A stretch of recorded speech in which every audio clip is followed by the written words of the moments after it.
Meu nome é Rachel e tenho 12 anos. Durante minha vida toda, eu só via minha mãe algumas vezes por ano, então eu ficava muito tempo com saudade dela. Mas eu nunca poderia imaginar que a chegada dela transformaria minha vida em um pesadelo. Pois é, desde que me entendo por gente, morei com a minha avó. Minha mãe voltava para casa diversas vezes por ano, nos dava dinheiro e ia embora para trabalhar. Ela perdeu praticamente todos os momentos importantes da minha vida. Não éramos próximas e raramente nos falávamos por telefone, mas eu a amava mesmo assim. Primeiro, por ser minha mãe, e depois porque ela dava duro para ganhar dinheiro e me dar uma vida digna. Além disso, minha avó sempre me apoiava. Então acho que tive uma infância bastante normal. Mas aí, tudo mudou. Era verão, estava fazendo muito calor e a vovó mal conseguia suportar aquela temperatura. E em uma manhã aconteceu. Ela não acordava de jeito nenhum. Quer dizer, ela morreu. Tudo que eu pude fazer foi chamar uma ambulância, mas os médicos já não podiam fazer mais nada. Eu fiquei arrasada. A única pessoa que estava próxima de mim durante toda a minha vida tinha morrido. Liguei para minha mãe e lhe contei tudo. E sabe, acho que eu esperava um pouco de compaixão da parte dela. Mas foi o contrário. Foi a ligação mais curta que já fizemos. Ela só disse: "Entendi, amanhã eu chego aí e resolvo tudo." Só isso. Sem palavras de conforto, sem tristeza na voz. E na manhã seguinte, tudo ficou claro. Eu acordei ao ouvir uma voz familiar no andar de baixo. Quando desci as escadas, tive uma surpresa. Minha mãe não estava sozinha. Havia um homem com ela e um menino de cerca de 6 anos. Em vez de sorrisos e abraços de consolo, minha mãe disse que precisávamos ter uma conversa séria. Ela disse que eu já era grandinha o suficiente para entender tudo. O homem que estava lá era o novo marido dela e o menino era o filho deles. Aquilo me deixou perplexa. Ela explicou que a vida dela não girava apenas em torno do trabalho e de mim e que ela queria ter uma família normal. Aí eu disse que era parte da família dela também, mas ela ficou calada e não respondeu. O funeral foi no dia seguinte. Muitas pessoas demonstraram compaixão por mim e por minha mãe. Aquele foi o dia mais triste da minha vida, mas não acho que minha mãe sentia a mesma coisa. Para ser sincera, acho que ela queria que aquilo acabasse o mais rápido possível para que ela pudesse voltar para a vida dela. Mas ainda havia muitas coisas a serem resolvidas em relação aos documentos e à herança da minha avó. Então aqueles dias foram insuportavelmente longos para mim.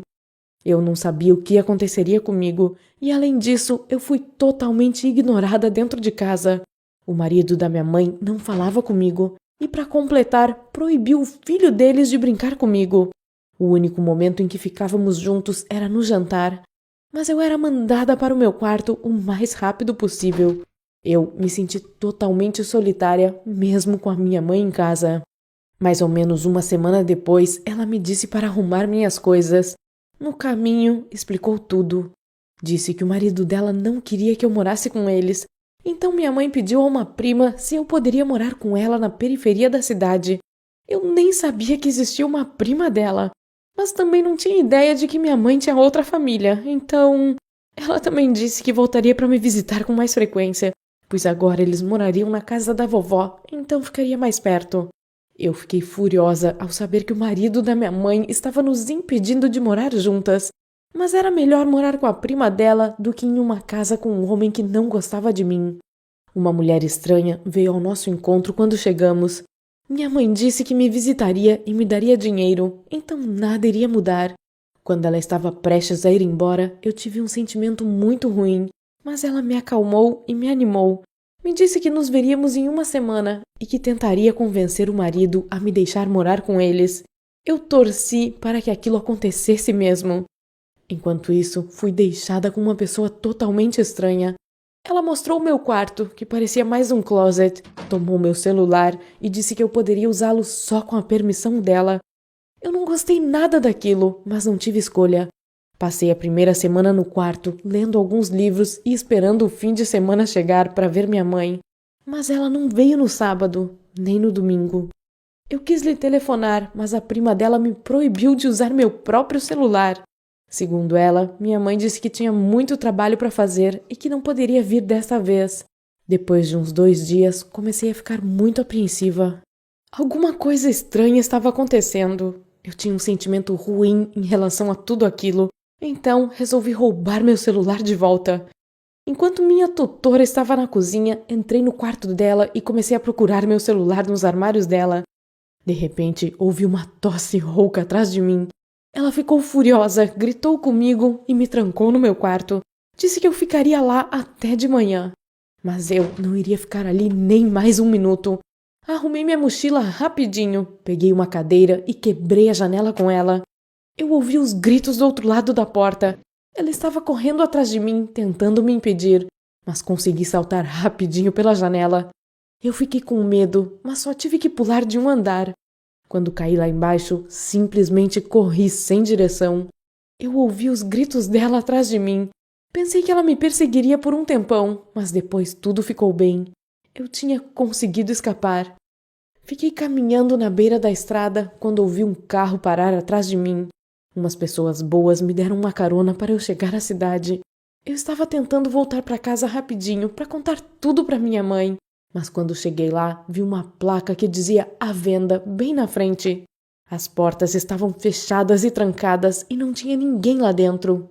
Entrei pela janela e vi que lá estava tudo vazio. Todos tinham ido embora. Minha mãe tinha mentido para mim. O plano dela era me deixar para sempre com uma estranha.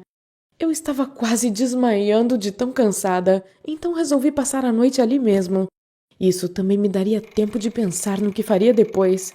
Aí, deitei no chão do meu quarto e, antes de pegar no sono, ouvi a sirene da polícia. Os vizinhos tinham chamado os policiais, pois acharam que algum ladrão ou mendigo havia invadido a casa. Fiquei com muito medo quando me encontraram e aí contei tudo para eles, que me acalmaram, me levaram para a delegacia e até me deram comida. Acho que foi a primeira vez, desde que minha avó tinha morrido, que alguém estava sendo legal comigo. Depois disso, só falei com minha mãe uma vez. Ela nunca tinha sido sincera comigo antes. Ela pediu perdão e contou que meu pai a abandonou assim que descobriu que ela estava grávida. Minha mãe queria fazer um aborto, mas a vovó a obrigou a ter o bebê e minha mãe a odiou por isso. Claro, ela só tinha 18 anos na época, queria ter uma vida normal e não se tornar uma mãe solteira. Então, me deixou com minha avó, se mudou para outra cidade e começou tudo de novo, enquanto eu era apenas um erro do passado dela. Minha mãe queria apagar seu passado completamente, mas agora ela e a prima dela serão condenadas por abuso infantil. Eu posso até ser um erro da juventude dela, mas é preciso encarar seus erros e se responsabilizar por eles. Agora estou à procura de pais adotivos e ainda tenho esperança de que me aceitem melhor do que minha própria mãe. Você acha que algum dia eu conseguirei perdoar a minha mãe? Deixe sua opinião nos comentários.